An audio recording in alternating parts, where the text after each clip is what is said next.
રાજધાની દિલ્હી અને સાંજનો 6:55નો એ સમય કે જ્યારે એક કારમાં વિસ્ફોટ થયો. જેના વિશે કરીશું વાત. નમસ્કાર, સ્વાગત છે આપનું કરંટ ટોપિકમાં. અને જે પ્રકારે દિલ્હીમાં આ વિસ્ફોટની ઘટના બની છે ત્યારે સૌ કોઈ હચમચી ગયું છે. અચાનક જ કારમાં બ્લાસ્ટ થયું છે, જેને આતંકી હુમલાની સાથે જોડવામાં આવી રહ્યું છે. અને મને લાગે છે કે કદાચ આ કહેવું કંઈ જ ખોટું પણ ન હોઈ શકે કે આ એક આતંકવાદી હુમલો હતો. ઉમર અબ્દુલ્લા જે વ્યક્તિ છે, જે ખાસ આ કારમાં હોવાનું સામે આવ્યું છે, તેની શંકા જે લાગી રહી હતી, ખાસ તેનો ફોટો પણ સામે આવી ચૂક્યો છે. એની સાથે એક વિગત પણ મળી રહી છે કે પુલવામા જે આતંકી હુમલો થયો હતો તેની સાથે પણ ક્યાંક આનું જે કનેક્શન છે તે સામે આવી રહ્યું છે. આજે કારમાં વિસ્ફોટ થયો છે. તે કાર પણ સુનહરી મસ્જિદમાં 3 કલાક ઊભેલી જોવા મળી હતી. અને જ્યારે આ કારમાં બ્લાસ્ટ થયો છે ત્યારે જે આ દ્રશ્યો સામે આવ્યા છે, જે પ્રકારે બ્લાસ્ટમાં લોકોના ચીથડા ઉડી ગયા છે, કદાચ કહેતા પણ સૌ કોઈ એક શબ્દો પણ ન મળે તે પ્રકારની જે ઘટના ત્યાં જોવા મળી છે કે જ્યારે લોકોના કપડાં અને સાથે સાથે લોકોના શરીરના ચીથડા ઉડતા ત્યાં આગળ જોવા મળ્યા છે. ત્યારે સૌ કોઈ આ સાંભળીને હચમચી ગયું છે. સૌ કોઈને એક ઝટકો લાગ્યો છે કે જ્યારે અચાનક જ આ પ્રકારની ઘટના બની છે ત્યારે. અને જે રીતે 10થી વધુ વાહનોને નુકસાન પહોંચ્યું છે, એ સિવાય Lal Qila metro station gate number 1 નજીક જ્યારે આ ઘટના બની છે ત્યારે ત્યાં ઘણા બધા લોકો હતા કે જ્યારે આ કારમાં બ્લાસ્ટ થયો છે. ખાસ કરીને જ્યારે આ બ્લાસ્ટ થયો છે ત્યારે આ બ્લાસ્ટમાં 13થી વધુ લોકોના મોત થયા છે અને 24 જેટલા લોકો ઘવાયા હતા.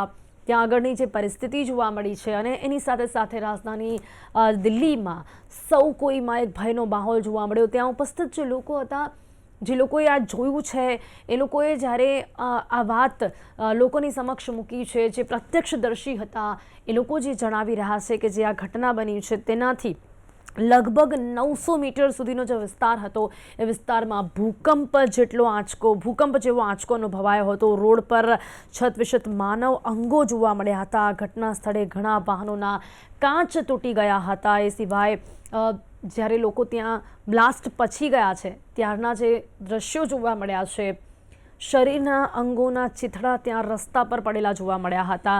આ પ્રકારની જ્યારે ઘટના સામે આવી છે ત્યારે સૌ કોઈ આ ઘટનાને લઈને હચમચી ગયું છે. અને જે રીતે દિલ્હીમાં ચાલતી કારમાં વિસ્ફોટ થયો છે ત્યારે સમગ્ર તપાસ જે હાથ ધરવામાં આવી રહી છે તેમાં ઘણી બધી બાબતો પણ સામે આવી રહી છે. કાર હરિયાણા પાસિંગની હતી તેવું પણ સામે આવ્યું છે. એ સિવાય ખાસ કરીને 1 વર્ષ પહેલાં તેનું વેચાણ થયું હતું અને કાર જેણે ખરીદી છે તેની ધરપકડ પણ કરવામાં આવી છે. એ સિવાય સમગ્ર વિસ્તારમાં જ્યારે ભૂકંપ જેવો આંચકો અનુભવાયો છે ત્યારે સૌ કોઈ અત્યારે ભયભીત પણ જોવા મળ્યા છે. સમગ્ર જે વિસ્તાર છે ત્યાં આગળ જ્યારે લોકોના અંગો જોવા મળ્યા છે, આત્મઘાતી હુમલો હોવાની શક્યતા લોકોને લાગી રહી છે. કાર અટક્યા પછી તરત જ વિસ્ફોટ થતા આતંકી કૃત્યની શક્યતા જોવાઈ રહી છે. તમામ મુદ્દાઓ પર વાત કરીશું. દિલ્હીમાં આ ચાલતી કારમાં જે વિસ્ફોટ થયો છે, શું છે તેની પાછળનું સત્ય, તેની માટે મારી સાથે ખાસ અહીંયા જોડાઈ ગયા છે લલિત રાવલજી, ડિફેન્સ એક્સપર્ટ આપણી સાથે જોડાયા છે. જી લલિતજી, આપનું સ્વાગત છે ગુજરાત ન્યૂઝમાં. ખાસ કરીને તેમની સાથે અત્યારે હાલ જ્યારે લલિતજી જે પ્રકારે આ ઘટના બની છે, સૌથી પહેલા આપની પ્રતિક્રિયા લેવા માંગીશ. એક ડિફેન્સ એક્સપર્ટ તરીકે નહીં પરંતુ એક સામાન્ય નાગરિક તરીકે જ્યારે પણ આપણા દેશમાં આ પ્રકારનો બ્લાસ્ટ કે પછી કોઈ આતંકી હુમલા વિશે જાણકારી મળતી હોય, અને જે રીતે આપણા દેશમાં લાસ્ટ કેટલા વર્ષથી આપણે જોઈ રહ્યા છે, છેલ્લા વર્ષથી આતંકી હુમલાઓની ઘટના સતત વધતી જોવા મળી રહી છે, આ ઘટના પર આપનું શું માનવું છે? ચાલતી કારમાં આ બ્લાસ્ટ, શું આ કોઈ આતંકી હુમલો હોઈ શકે એવું કહેવું ખોટું છે? આ દિલ્હીમાં ઘટેલી કારની ઘટના નજરે જોનારા તો ઠીક, પણ જેને સાંભળ્યું છે એમના પણ હૃદય દ્રવી ઉઠ્યા છે. ખૂબ ઘાતક હુમલો હતો. આત્મઘાતી હુમલો તો ન કહી શકાય, પણ એ ડેસ્પરેટલી એમને આયોજનબદ્ધ ત્યાં ડિસ્ટ્રોય કરી દીધો એનો કારને. પણ જે પ્રમાણેની ઘટના ઘટી છે ખૂબ હૃદય દ્રવી જાય એવી છે. અને મારે તો તમામ જે હુતાત્માઓ એમાં મૃત્યુ પામ્યા એમને મારી શ્રદ્ધાંજલિ છે. અને જે ઘાયલ થયા છે એ જલ્દીમાં જલ્દી સ્વસ્થ થાય અને પાછા એમના ઘેર પાછા ફરે એવી મારી શુભકામનાઓ છે. જે આપણી સાથે આ ચર્ચામાં જોડાયા છે Swarndev ji, commandant BSF retired ji. Swarndev ji, આપનું પણ સ્વાગત છે. Thank you so much. જી સ્વર્ણદેવજી, શું કહેશો ખાસ કરીને જે પ્રકારે આ ઘટના ઘટી છે, જ્યારે સૌ કોઈ હચમચી ગયા છે, અચાનક જ આ કારમાં જે પ્રકારે બ્લાસ્ટ થયું છે, તપાસ તો થઈ રહી છે, સમગ્ર વિગતો પણ સામે આવશે. ઉમર અબ્દુલ્લાનું હોવાનું પણ આમાં સામે આવી રહ્યું છે. શું કનેક્શન અહીંયા પુલવામા આતંકવાદી જે ઘટના ઘટી હતી, જે હુમલો થયો હતો તેની સાથે પણ આમાં હોવાનું સામે આવી શકે છે?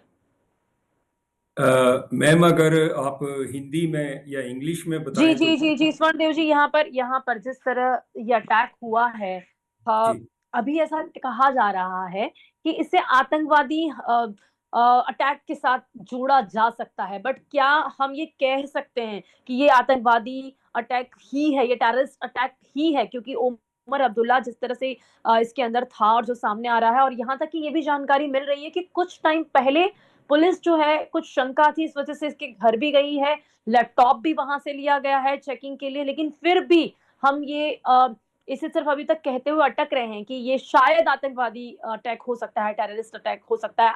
आपका क्या मानना है? मैडम, इसमें 1% क्या भी डाउट नहीं है कि ये टेररिस्ट अटैक है, और ये जैश ए मोहम्मद ने एग्जीक्यूट किया है श्रीनगर मॉड्यूल में, जो पूरे 3-4 स्टेट्स में पकड़ा गया अभी तक। इसमें 1% भी कोई डाउट नहीं है। और वो जो सुसाइड बॉम्बर उस कार के अंदर था, उमेर, वो वहां पिंगलिश त्राल पुलवामा का रहने वाला है।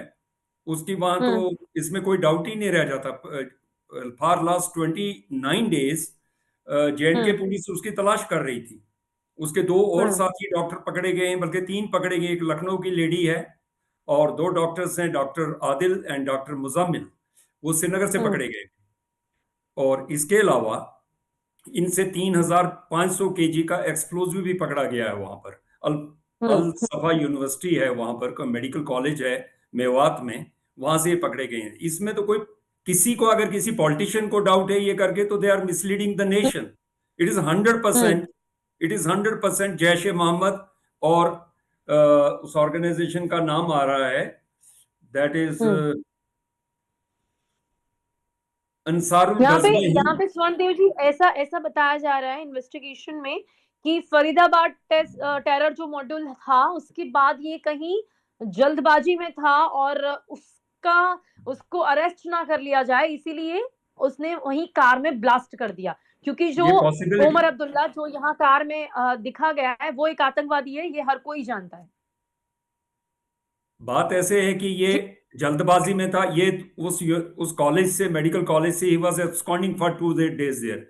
इसमें एक चूक हुई है, इसमें एक कमी रही इस ऑपरेशन में, कि जब श्रीनगर पुलिस ने 29 days back, almost 1 month back, इन लोगों को आइडेंटिफाई किया और इनकी सर्च शुरू हुई, तो फरीदाबाद पुलिस को, यूपी पुलिस को, हरियाणा पुलिस को, दिल्ली पुलिस को अलर्ट किया गया, और गुजरात पुलिस को भी अलर्ट किया गया।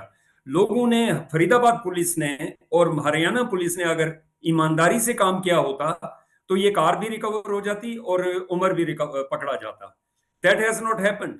उन्होंने, शाहिदा परवीन एक डॉक्टर है, वो लखनऊ की है, उसको पकड़ा है। और बात ऐसे कि श्रीनगर मॉड्यूल जो ऑपरेट कर रहा था, ये पूरे नॉर्थ इंडिया में अभी इसके बहुत सारे टेंटेकल्स और पैरेलल मॉड्यूल निकलने के बहुत ज्यादा चांसेस हैं। सो इन्वेस्टिगेशन अब बड़ी सीरियसली होनी चाहिए। इंटेलिजेंस को बड़ा सीरियसली काम करना चाहिए इस इशू के ऊपर, और ताकि फर्दर जो कैजुअलिटीज हैं, फर्दर जो लॉसेस हैं ह्यूमन लाइफ्स के और प्रॉपर्टी के, वो अवॉइड किए जा सके। जी बिल्कुल સ્વર્ણદેવ जी, अभी લલિત રાવલજી, અહીંયા આ પ્રકારના આતંકવાદી હુમલાઓ આટલી સરળતાથી થતા જોવા મળી રહ્યા છે. આપણે અમદાવાદમાં જો હમણાં 3 આતંકવાદીઓ અડાલજ પાસે પકડાયા, એકની ધરપકડ થઈ, પછી તપાસ કરી, પૂછપરછ કરી, એટલે બીજા 2 પણ પકડાયા. આ ક્યાંક અમને લાગે છે કે બહુ સરળતાથી હવે આ જે આતંકવાદીઓ છે તે ભારત દેશમાં ઘૂસી રહ્યા છે, પોતાના જે નાકામ ઇરાદાઓ છે તેને ક્યાંક ને ક્યાંક સફળ કરી રહ્યા છે. લલિતજી,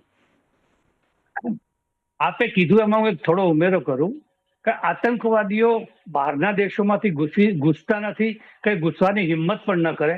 એ સરહદ ઉપર આવતા જ આપણે એમને ડામી દઈએ છીએ. પણ આપણા ભારત દેશના ખૂણે ખાંચરે, શહેરે શહેરે વસેલો જે સ્લીપર સેલ છે, જે કુરાનની આયાતો પઢી પઢીને કાફીરોને મારવાના ગળથુતીમાં ગળેલા ઝેરથી લિપ્ત છે, એના કારણે આ અંદર જે ઉછરેલા જે સાપો છે એ જ કરી શકે છે. હવે આ ઘટનાની તાર મેળવવા જે પ્રાઇમા ફેસિયા ઉપર જોઈએ તો આમાં આપણે ઓપરેશન સિંદૂરમાં એના જમાતુત દાવાનો જે હેડ હતો અઝહર મસૂદ, એના લગભગ આખા પરિવારને નષ્ટ કરી દીધું, એનો આખો અડ્ડો નેસ્તો નાબૂદ કરી દીધો. સ્વાભાવિક એને પણ બદલો લેવાની હોશ ને ભાવના હોય જ, અને હશે જ. એ બચી ગયો તો. હવે એકલો એ પણ કરી શકે એમ નથી. એને 100% પાકિસ્તાનની ISI નો સંપૂર્ણ એને સરંજામ આયોજનબદ્ધ બધા તરીકાઓ સાથે વત્તા અહીંયાના સ્લીપર સેલોને જાગૃત કરવા સાથેનો તમામ સહયોગ ISI એ પૂરો પાડ્યો હોય. અને આ એની ઘટનાને આજથી લગભગ 2-3 મહિના પહેલાથી આ આયોજન થઈ રહ્યું છે.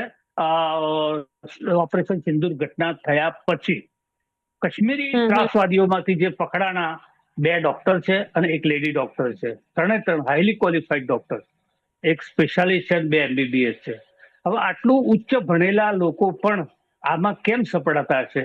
ફક્ત ને ફક્ત કારણ એક જ છે કે એમના ગળથુતીમાં મદરસામાં જે ભણાવવામાં આવતી આસમાની કિતાબ છે ને, અને એમાં સ્પષ્ટ ઉલ્લેખ કરેલો છે કાફીરોને મારો અને તમને જન્નત મળશે. અને આના પણ કારણે લલિતજી, ક્યાં સુધી આ કાફીરોનો ભોગ આપણા દેશની સામાન્ય જનતા બનતી રહેશે? ક્યાં સુધી આ થતું રહેશે? ક્યાં સુધી સામાન્ય જનતાને આ લોકો આવી રીતે ટાર્ગેટ કરતા રહેશે? આ બધા રક્તબીજો છે. રક્તબીજો છે. તમે એકને મારશો તો 10 પેદા થશે. આના માટે ભારતે કાલી અવતાર ધારવો પડશે. કાલી અવતાર ધરીને સંપૂર્ણપણે નેસ્તો નાબૂદ કરવો પડશે. અને જ્યાં જ્યાં એના જન્મદાતાઓ છે, જ્યાં જ્યાં એના જન્મના સ્થાનો છે, એ મદરસાઓ, મસ્જિદો અને મુલ્લાઓને ભારત દેશમાંથી નેસ્તો નાબૂદ કરવા પડશે. તો જ આ ભારતમાં શાંતિ સ્થપાવવાની શક્યતા વધે. બાકી આ રક્તબીજોને તમે એમને મારી નહીં શકો. આટલા વર્ષોથી આપણે જોતા આવ્યા છીએ, કેટલાને માર્યા છે આપણા નિર્દોષોને. અને આ દિલ્હીનો જે ઘટના ઘટી એમાં પણ એમનો બહુ મોટા પ્રમાણે, કારણ કે તમે વિચાર કરો 3900 કિલોનું એમોનિયમ નાઇટ્રેટ, અને કેટલું વિસ્ફોટક હોય, કેટલા લાખો માણસોને મારી નાખી શકે. આપણી ઇન્ટેલિજન્સ એજન્સીઓની સતર્કતા, સાવધાની અને સમયસરનું સમય સૂચકતા વાપરીને કરેલું પગલું ખરેખર સલામને લાયક છે. અને એના કારણે અને એમને ધોંસ હતી, આ ત્રાસવાદીઓને ધોંસ હતી. તમારી આખી લિંક કાશ્મીરથી પકડાવાની ચાલુ થઈ છે, બધા સ્ટેટો સુધી પ્રસરી રહ્યો છે. અને ફરીદાબાદમાં પણ એના પોલીસ સુધી એ પહોંચી ગઈ હતી એની પણ કદાચ સ્થાનિક પોલીસના ઢીલા વલણના કારણે કે જે થોડો વિલંબ થયો, એટલે થોડા અંતરમાં આ લોકો ત્યાંથી ભાગ્યા છે.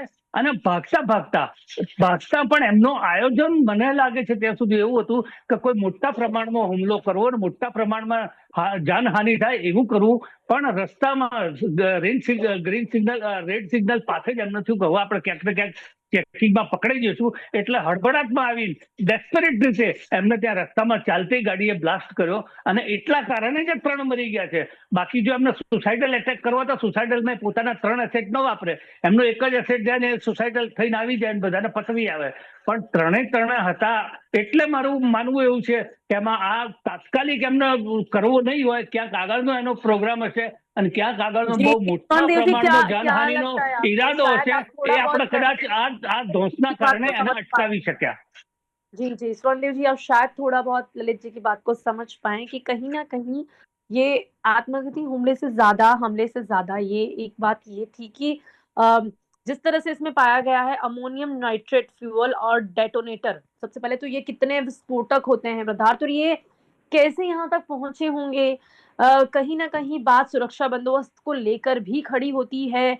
इतना बड़ा आतंकवादी कार में इतने भयानक विस्फोट लेके वहां पर 1.5 घंटे तक खड़ा था, क्योंकि इन्वेस्टिगेशन में ये भी सामने आ रहा है कि ये जो आतंकवादी है वो वहीं पर I-20 गाड़ी में काफी देर तक खड़ा था, कार से नीचे नहीं उतरा, किसी का वेट कर रहा था, और इन दी एंड उसने ये किया। स्वर्णदेव जी,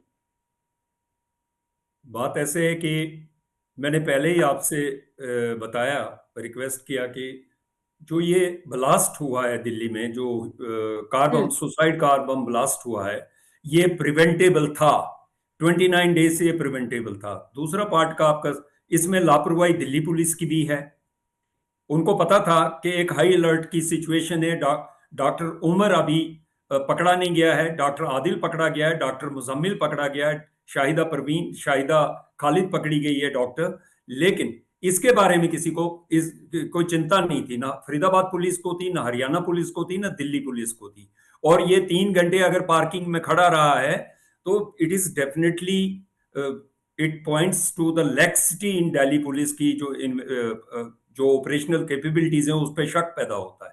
अब रहा पहला सवाल आपका, दूसरा सवाल आपका कि ये जो अमोनियम नाइट्रेट है ये कैसे पहुंचा वहां। ये अमोनियम नाइट्रेट जो है ये खाद होती है, जो आपने व्हाइट और ब्राउन जो फर्टिलाइजर्स होते हैं किसान यूज करते हैं। It is normal, it is available in the market. इसको आप खरीद सकते हैं। इसको इंजन ऑयल से मिक्स करके या व्हीकल ऑयल से मिक्स करके इसमें डेटोनेटर प्राइमर लगा के इसका ब्लास्ट किया जा सकता है। बहुत पावरफुल एक्सप्लोजिव नहीं है लाइक आरडीएक्स और ये पीईटीएन, बट इस एक्सप्लोजिव में काफी कैपेबिलिटी है फॉर शटरिंग द टारगेट। आपने कल देखा है। मुझे ये भी लगता है दिल्ली ब्लास्ट में अमोनियम नाइट्रेट के अलावा इन्होंने एलपीजी सिलेंडर या एलएनजी सिलेंडर्स का भी इस्तेमाल किया, क्योंकि आग इससे लगती नहीं है अमोनियम नाइट्रेट से। इससे एकदम आग का शोला भड़का है और कम से कम 15-16 केजी, मे बी 20 केजी तक एलएनजी किसी सिलेंडर में पैक करके इन्होंने साथ में रखी हुई है।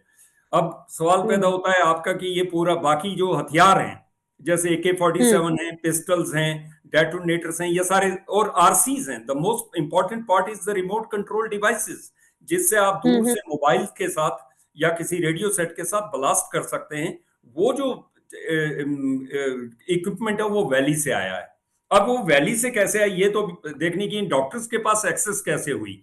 अभी क्या है कि ये सारा जो इन्फिल्ट्रेशन होती है बॉर्डर में, एलसी से ये नामुमकिन हो गई है। लेकिन ये जम्मू के आईबी से ड्रोन्स के जरिए पीछे ड्रॉप करते हैं या इन्फिल्ट्रेशन के जरिए, फिर एक नेटवर्क के जरिए ये श्रीनगर पहुंचती हैं, वहां पुलवामा और अनंतनाग डिस्ट्रिक्ट में पहुंचती है जहां पर ये काम करते हैं। अब जो इन्वेस्टिगेशन से पता चला है कि they were in link with IS Khorasan wing northern Afghanistan में, वो तालिबान के खिलाफ भी काम कर रहा और पाकिस्तान की आईएस से उससे जुड़ी हुई है, उससे लिंक है इसका। Doctor Adil was in contact with those fellows. लेकिन फिर दूसरी बात आती है, इन्वेस्टिगेशन में लूप होल बहुत है। उसके बाद ये कहते हैं कि नहीं ये अलकायदा का और जैश ए मोहम्मद का विंग है। देखने की बात यह है कि तालिबान, अलकायदा और जैश ए मोहम्मद का आईएसआईएस के साथ वहां पर बहुत बड़ा झगड़ा चल रहा है। जी तो जी जी सवाल जी ये जी पैदा सुरेंद्र होता जी, है कि इन्वेस्टिगेशन में ये लूप होल क्लियर करना पड़ेगा एजेंसीज को कि कौन किस वजह से ये तो ये अलकायदा से जुड़े थे, ये या तो जैश ए मोहम्मद से जुड़े हुए थे, या तो ये लोग आईएसआई खुरासान विंग से जुड़े हुए थे। अब ये इन्वेस्टिगेशन बहुत ही एक्सपर्ट्स इंटेलिजेंस લઈને અત્યારે હાલ ચર્ચા કરી રહ્યા છે અને જે પ્રકારે આતંકવાદી હુમલો ઘટ્યો છે। जो गुजरात का मॉड्यूल पकड़ा गया है, तकरीबन 2-4 दिन पहले 3 आदमी वहां पर पकड़े गए हैं, वो राजस्थान से वेपन लेके आए थे। ये मॉड्यूल भी दिल्ली में ब्लास्ट करना चाहता था सब्जी मंडी में, और ये कनेक्टेड मॉड्यूल है। ये एक मॉड्यूल हो नहीं सकता हर स्टेट में। अब आपको मैं सिटीज के भी नाम बताता हूं, आप इसको आर्काइव्स में जरूर रख लीजिए। Jaipur is in danger, Udaipur is in danger, Ahmedabad is in danger, Delhi is in danger, Lucknow is in danger और अलीगढ़ इज इन डेंजर। और जितनी भी ये जैसे फरीदाबाद है, ये तमाम आसपास के जितने टाउनशिप्स हैं, भोपाल इज इन डेंजर। और जहां जहां भी ये कश्मीरी डॉक्टर्स का मॉड्यूल है, जहां जहां ये नौकरी करते हैं, पूरे ऑल इंडिया इनकी स्कैनिंग की जाए, कहां कहां ये नौकरी करने जा रहे हैं, किन किन इंस्टीट्यूशंस में नौकरी करते हैं। They have all to be scaled, they have all to be indexed, और इनके साथ इनकी इंटेरोगेशन, इनकी फाइलिंग, प्रोफाइलिंग करना बहुत जरूरी है अगर next attack government of India prevent करना चाहती है। બિલકુલ સ્વર્ણદેવ જી, આપને यहाँ पर जो बात की, લલિતજી क्या શું કહેશો આપ ખાસ કરીને જે પ્રકારે જે રીતે આ હુમલાઓ વધતા જોવા। જી જી જી લલિતજી, મારો અવાજ આવી રહ્યો છે? મારો અવાજ આવી રહ્યો છે? આમાં હું થોડું એડ કરવા માંગુ છું જી, કે જી, જ્યાં જી, દિલ્હી જી. બ્લાસ્ટ દિલ્હી બ્લાસ્ટ છે ને એ જૈશે મોહમ્મદ દ્વારા સીધો દોરી સંચાર થયેલો પ્લોટ છે, અને જે અમદાવાદમાં પકડાયો છે એ આઈએસઆઈએસ નો કેપી આઈએસ કેપી દ્વારા સંપર્કમાં હતો અમદાવાદમાં જે પકડાયો એટલે બેના મોડ્યુલ બેના હેન્ડલર બધા અલગ અલગ હતા. હવે આમાં જે ડોક્ટરોની ટોળકી ફસાણી છે એમાં એક મૌલવી ફરહાન કરીને હતો. એ મૌલવી ફરહાને આ ડોક્ટરોનો જૈશે મોહમ્મદ સાથે સંપર્ક કરાવ્યો, અને તેના સંપર્કમાં એની એક લેડી આવી, લેડી શાહીના કરીને, જે લખનૌમાં ડોક્ટર તરીકે પ્રેક્ટિસ કરતી હતી, અને એ શાહીના જૈશે મોહમ્મદમાં જે અઝહર મહેમૂદ છે એની બેન આખી મહિલા વિંગની સત્તાધીશ છે, પ્રમુખ છે, એને અહીંયા લખનૌની એટલે ઉત્તર પ્રદેશની કે ઇન્ડિયાની એને પ્રમુખ તરીકે તાજી વરણી કરેલી છે. એટલે એ પણ આમાં સંપૂર્ણ સક્રિય રીતે સામેલ હતી, શાહીના પણ. એટલે એ મોડલ જે છે એ જૈશે મોહમ્મદ દ્વારા આયોજિત આ કાવતરું હતું. જ્યારે જે અમદાવાદમાં પકડાયો છે, જે ઝેર એવું બનાવી અને જે ખાદ્ય પદાર્થોમાં ભેળવી અને લાખો હિન્દુઓની કતલ કરવા માંગતો હતો, એ મોડલ આખું આઈએસઆઈએસ કેપી નું છે. એટલે એ બંને મોડલો અલગ અલગ હતા. કદાચ એમનું સર્કિલ, એમનું કોઓપરેશન ને કોઓર્ડિનેશન એટલું બધું ઉચ્ચ પ્રકારનું, ઉચ્ચ લેવલથી એમનું થતું, એમનામાં પણ બધી હાયરકી છે. એટલે એ કદાચ ઉપર મળીને એમના પ્લાનિંગ સાથે આપતા હોય, દરેકને ટાર્ગેટ આપ્યો, એમાં એમને પણ આપ્યો હોય દિલ્હીનો. ચોક્કસ લલિતભાઈ, પણ એક વસ્તુ આમાં આપણે જે જોઈએ છે કે જે રીતે આમને જે મગજમાં કે જે દિમાગમાં ભરી દેવામાં આવ્યું છે, એ લોકો ધરપકડ કરતા પણ પોતાની જાતને એટલે કે આત્મઘાતી હુમલો કરવામાં માનતા હોય છે, પણ ધરપકડમાં નહીં. એટલું એ લોકોને મગજમાં ભરી દેવામાં આવ્યું છે, એટલું આ જેમને આપણે કાફીરો કહીએ છીએ કે એ લોકોને ધરપકડ મંજૂર નથી, પણ પોતાની જાતને ભલે ખતમ કરી દેશે. આ રીતની ઘટનાઓ જે કરવા માટે તૈયાર હોય એ લોકોથી કાફીરો આપણને કહેવાય છે. આપણે મૂર્તિ પૂજા કરવા વાળા કાફીરો છે એમના માટે, એ કાફીર નથી. અને આવું આજ આપણે પુખ્ત વયના ભણેલા ગણેલા કોઈ બ્રેન વોશ કરે, કોઈ મરવા તૈયાર થાય આપણી પ્રજામાંથી? આટલો આપણો નરસંહાર કાશ્મીરમાં થયો, કાશ્મીરમાંથી કોઈ આતંકવાદીઓ, ત્રાસવાદીઓ નીકળ્યા ના. પણ આમાં નીકળે છે એનું કારણ એકમાત્ર છે કે એમના બચપનથી ગળથુતીમાં પીવડાવવામાં આવે છે ઝેર, એમની કુરાન દ્વારા. અને કુરાનમાં સ્પષ્ટપણે લખેલું છે કે તમે કાફીરોને મારો તો તમને પુણ્ય મળશે, તમને જન્નત મળશે. અને એના કારણે જ બચપનથી જે મગજમાં ઝેર નાખેલું હોય, જથ્થો થઈ, એ તમે ગમે તે સુધી ભણો પણ તમારામાંથી એ ઝેર હંમેશા રહે અને સમયાંતરે નીકળી જ આવે. અને તેના કારણે જ આ બ્રેન વોશ કરે છે. બાકી બ્રેન વોશ ડાયરેક્ટલી મોટી ઉંમરના કોઈ ન કરી શકે. આ નાનપણથી રહેલું.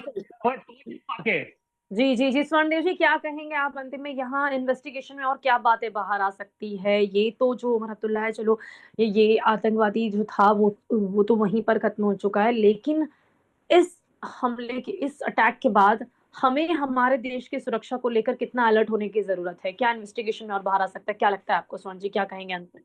मेरा ये मानना है कि इंटेलिजेंस और इन्वेस्टिगेशन में तो कोई कमी नहीं है, क्योंकि वी हैड इंफॉर्मेशन, हमारे पास ये इंफॉर्मेशन तकरीबन 19 अक्टूबर के बाद अवेलेबल थी, और Srinagar police has done a great job.